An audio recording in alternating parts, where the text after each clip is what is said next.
তিরমিজি শরীফের 1382 নম্বর হাদিস। এই হাদিসটা আমি আগেও বর্ণনা করেছি। আপনাদের অনেক ইউটিউবার মাশাআল্লাহ আবার ভালো কাজও করে মাঝে মাঝে। শেখ আহমদুল্লাহ, ডক্টর মিজানুর রহমান আল আজহারি আর আমার একটা বয়ান, তিনজনে আমরা এই হাদিসটা বিভিন্ন সেমিনারে বয়ান করছি। এরা আবার কেমনে জানি তিনজনের বয়ান এক জায়গায় নিয়ে আসছে, এটা সুন্দর হয়েছে।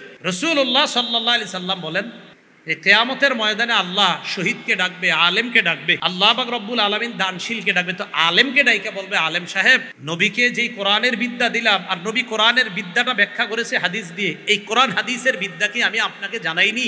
আলেম বলবে, বালা, হ্যাঁ রব আপনি জানাইছেন, তোমাকে যা জানানো হয়েছে এই অনুযায়ী আমল করছো তুমি? তো উনি বলবে, আকুমু বিহি আনা আল-লাইলি ওয়া আনা আন-নাহার, আল্লাহ আমি রাত সকাল সন্ধ্যা সর্বদা আমল করতাম। দিনের বেলা ছাত্রদেরকে হাদিস পড়াইতাম, রাতের বেলা মানুষের সামনে বৈশা বৈশা হাদিস শোনাইতাম, কোরআন শোনাইতাম। আল্লাহ ওই বান্দাকে আল্লাহ বলবে, হ্যাঁ ঠিক আছে, তুমি কোরআন হাদিস শিক্ষা প্রচার করতা, দিনে রাতে প্রচুর প্রচার করতা, তোমার টার্গেট ছিল জনগণ যেন তোমাকে বড় বক্তা বলে, বড় ওয়াইজ বলে, বড় মুফতি বলে, বড় মুহাদ্দিস বলে, বড় শাইখুল হাদিস বলে, তোমাকে যেন বলে সে বাংলাদেশে একমাত্র একজন।